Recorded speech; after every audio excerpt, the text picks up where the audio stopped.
সৈয়দ মেহেদী আহমেদ যে মনোনয়ন পেলেন, তিনি তো ব্যক্তি মেহেদী রুমি না, তিনি দলের প্রতীক। মানে রাষ্ট্রপতি জিয়াউর রহমানের আদর্শের প্রতীক ধানের শীষ, ম্যাডাম খালেদা জিয়ার আদর্শের প্রতীক ধানের শীষ, তারেক রহমানের আদর্শের প্রতীক হলো ধানের শীষ। সেই ধানের শীষ যিনি মনোনয়ন পেলেন, পার্লামেন্টের এই নির্বাচনের যে মনোনয়ন প্রত্যাশী যারা থাকেন, তাদের তো দায়িত্ব যে যিনি মনোনয়ন পাবেন আর বাকি যারা সবাই দলের আদর্শের প্রতি মাথা নত করে তারা ধানের শীষ প্রতীককে বেছে নিয়ে তারা আন্তরিকভাবে নির্বাচন পরিচালনা করবে। কিন্তু এটা কুমারখালী খোকসার ক্ষেত্রে লক্ষণীয় যে এটা কোনোভাবেই এই মনোনয়নকে তারা মেনে নেন নেই।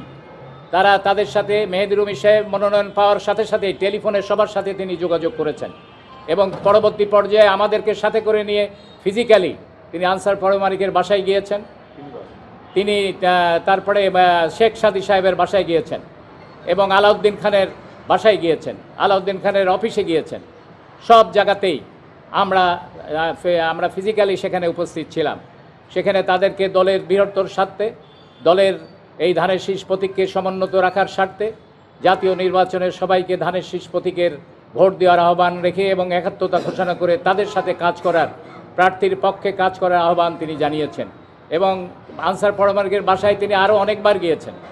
তারপরে আলাউদ্দিন খানের সেই নির্বাচনে আমাদের সাথে কিছু কিছু সময় উপস্থিত ছিল, কিন্তু আমরা লক্ষ্য করেছি যেদিন ভোট হয় মানে তারা ভিতরে গোপন একটা মানে অঘোষিত সিদ্ধান্ত ছিল, এটা প্রতীয়মান হয় যে তারা যে কোনো উপায়ে মেহেদী রুমিকে তারা পরাজয় বরণ করবে। কারণ যে আগামী দিনে এইবার মেহেদী রুমি সাহেব এমপি হলে ওনাদের অস্তিত্ব বিলীন হবে, ভবিষ্যতে আর তারা মনোনয়ন পাবেন না, অথবা তাদের কায়দায় যে দল পরিচালিত হবে সেইটা তারা ব্যর্থ হবে। এইসব বিভিন্ন রকম ব্যক্তি স্বার্থের কথা চিন্তা করে বৃহত্তর স্বার্থে, যেখানে আগামী দিনের প্রধানমন্ত্রী তারেক জিয়া আমরা শতভাগ আশাবাদ ব্যক্ত করেছি বিভিন্ন মিটিংয়ে এবং সেইটাই প্রমাণিত হয়েছে। 213টি আসন নিয়ে বৃহত্তর দল আত্মপ্রকাশ করেছে এবং প্রধানমন্ত্রী হয়েছেন আমাদের প্রিয় নেতা আগামী দিনের অহংকার তারেক রহমান। আমরা সরকার গঠন করেছি, আর আজকে এখানে যেটা জামাতের তো কোনো রকমই তাদের এই পরিমাণ ভোট ছিল না যে তারা জয়লাভ করবে। বিএনপি সমর্থিত লোকদের ভোটেই তারা জয়যুক্ত হয়েছে। সেই বিএনপি সমর্থিত ভোট হলো এই ষড়যন্ত্রকারীদের ভোট। তারা বিভিন্ন চলা বলে কৌশলে তারা এই ভোটগুলো মানে দাঁড়িপাল্লায় দেওয়ার সুযোগ করে দিয়েছে এবং তারা দিয়েছে। আমি এবং আনিস প্রিন্সিপাল আমরা যখন ভোট চলাকালীন অবস্থায় নিশ্চিন্তবাড়িয়া সেন্টার ভিজিট করি, তখন আমাদের উসমানপুর ইউনিয়ন থেকে বারবার আমাদের টেলিফোন আসলো যে আলাউদ্দিন খানের সমর্থিত, আলাউদ্দিন খান হলো খোকসা থানা বিএনপির বর্তমানে সভাপতি, তিনি তার সমর্থিত নেতাকর্মীরা প্রকাশ্যে তারা দাঁড়িপাল্লায় ভোট চাচ্ছে। সেখানে আমি সাথে সাথে তাকে টেলিফোন করলাম যে আলাউদ্দিন ভাই, আপনার এইসব চিহ্নিত নেতাকর্মী তারা যদি দাঁড়িপাল্লায় ভোট চায় তাহলে কী সিদ্ধান্ত আপনারা দিয়েছেন? সে বলল যে আমি এটা দেখছি। এইরকমভাবে খোকসা উপজেলার বিভিন্ন জায়গা থেকে আমাদের কর্মীরা টেলিফোনে জানালো যে তারা দাঁড়িপাল্লায় ভোট চাচ্ছে, তার সমর্থিত লোকরা দাঁড়িপাল্লায় ভোট চাচ্ছে। তখন আমরা সিদ্ধান্তটা বুঝে ফেললাম যে একটা বড় ধরনের গভীর ষড়যন্ত্রের এই সিগন্যালগুলো কুমারখালী থেকেও গেছে। শেখ সাদী, আনসার পরমাণিক এবং আলাউদ্দিন খান যৌথভাবে সিদ্ধান্ত নিয়ে তারা অত্যন্ত সুকৌশলে তারা এই সিদ্ধান্তগুলো পাস করেছে, যার ফলশ্রুতিতে যে ভোটগুলো ধানের শীষে আসার যোগফল, তাদের সেই যোগফলটা যদি আসতো তাহলে অনেক ভোটের ব্যবধানে আমাদের প্রার্থী প্রিয় নেতা সৈয়দ মেহেদী আহমেদ রুমি তিনি জয়যুক্ত হতো, তিনি পার্লামেন্ট সদস্য হতো। আমাদের কুমারখালী এই উপজেলার যে যুবদলের একটা আহ্বায়ক দীর্ঘ যা অ্যাডভোকেট জাকারিয়া আনসার মিলন, একটা প্রোগ্রাম একটা ইউনিয়নে যা করি নাই, কোনো রকম একটা নির্বাচনী কর্মকাণ্ড করি নাই।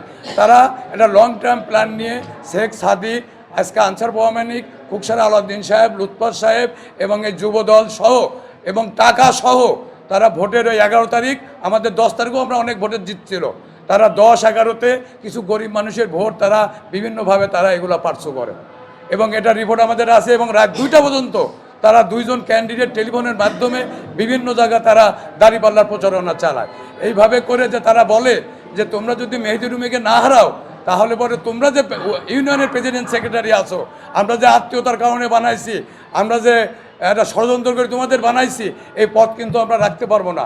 সুতরাং এই পথ তোমাদের পাইতে ধরে রাখতে গেলে এই প্রার্থীকে তোমাদের পরাজিত করতে হবে। এইভাবে তারা একটা টিম ওয়ার্ক, এই কুমারখালী খুকসা এই টিম ওয়ার্ককে আর্থিকভাবে সহযোগিতা করে শেখ সাদি দিয়ে তারা এই ষড়যন্ত্র করে আমরা ভোট 1,40,000 ভোট পেয়েছি। ভোট আমরা সাধারণ মানুষের ভোট আমরা পেয়েছি। আমাদের দলের নেতা কর্মীরা মেহেদী রুমির টাকা পয়সা না এটা আমরা জানি। সে 2 বার এমপি ছিল, তার বাপ এমপি ছিল। সে রাজনীতি করে মানুষের জন্য, সে টাকার জন্য রাজনীতি করে না।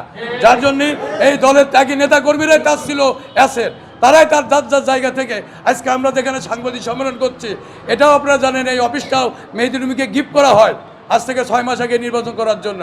এইভাবে যার প্রত্যেকটা ওয়ার্ড থেকে, প্রত্যেকটা ইউনিয়ন থেকে যারা জিয়াউর রহমান ধানের শীষকে ভালোবাসে তারা এই নির্বাচনে অংশগ্রহণ করেছে এবং মেহেদী রুমিকে আর্থিকভাবে এবং শারীরিকভাবে সমস্ত কিছু দিয়ে তারা এই নির্বাচন তারা করেছে। বাংলাদেশ জাতীয়তাবাদী দলের নাম ভাঙিয়ে কিছু কিছু লোক ফায়দা নেওয়ার চেষ্টা করেছে, অতীতেও এখনও করে যাচ্ছে। বিশেষ করে 5 আগস্ট পরবর্তী সময়ে এই কুমারখালী খোকসায় শেখ সাদি নামে একটি নাম আমরা শুনতে পেলাম। জেলা বিএনপির অন্তর্ভুক্ত, শুধু অন্তর্ভুক্তই না, জেলা বিএনপিতে উনি যুগ্ম আহ্বায়কের দায়িত্ব পেয়েছেন। তার আগ পর্যন্ত ওনার নাম কোনোদিন আমরা শুনি নাই। পরবর্তীতে যখন নির্বাচনের আবহাওয়া বাংলাদেশে তৈরি হইল, তখন দেখলাম উনিও একজন প্রার্থী হিসাবে নিজেকে জাহির করতেছেন এবং বাংলাদেশ জাতীয়তাবাদী দলের গত 17 বছরের যত পুরখাওয়া নেতৃবৃন্দ এই খোকসা কুমারখালীতে ছিল, তারা সকলে ঐক্যবদ্ধ ছিল সৈয়দ মেহেদী আহমেদ রুমির নেতৃত্বে। আমরা ছিলাম ঐক্যবদ্ধ সৈয়দ মেহেদী আহমেদ রুমির নেতৃত্বে। এবার উনি দলের নাম ভাঙিয়ে আমাদের খোকসা কুমারখালী উপজেলার বর্তমান সভাপতি আনসার প্রামাণিক সাহেব, উনি সভাপতির দায়িত্ব নেবার পরে এবং আগেও যত ফ্যাসিবাদের দোসর গত 5 আগস্টের পরে এই কুমারখালী খোকসায় ছিল, তাদেরকে নিয়ে সারা কুমারখালী খোকসার রাজপথ দাপিয়ে বেরিয়েছে এবং নিজেদেরকে জনপ্রিয় প্রার্থী হিসেবে প্রমাণ করার চেষ্টা করেছে। যেটা আমরা সে সময়ও প্রতিবাদ করেছি যে বিএনপির সমস্ত লোক তো সৈয়দ মেহেদী আহমেদ রুমির সাথে, তাহলে এরা কারা রাস্তায়? ওই শেখ সাদি নামে যে নেতা, উনি কে? উনার চিন্তাও না। পরবর্তীতে শুনলাম যে উনি দলের যুগ্ম আহ্বায়ক হয়েছেন কুষ্টিয়া জেলার।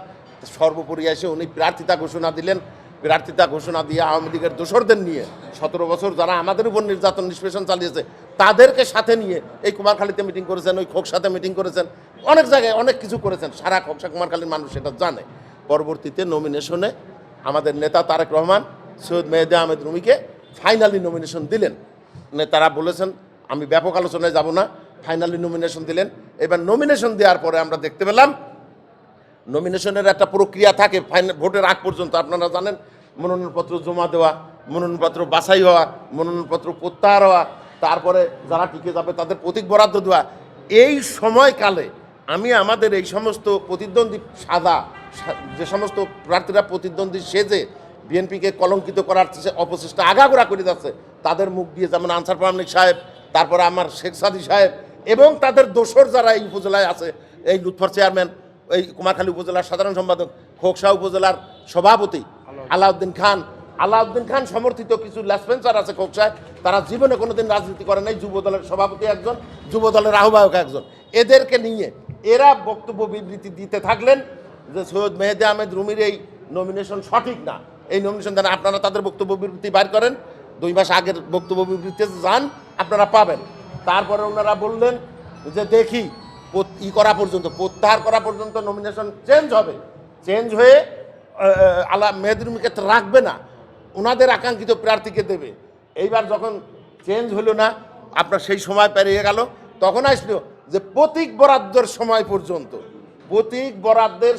পর্যন্ত আমরা অপেক্ষা করব, সৈয়দ মেহেদী আহমেদ রুমি তখন বাদ যাবে। তারা মাঠে ময়দানে ওপেন বক্তব্য বিবৃতি দিয়ে এটা করেছে। এইভাবে তারা বিরোধিতা তো একদম শুরু থেকেই করে আসছে।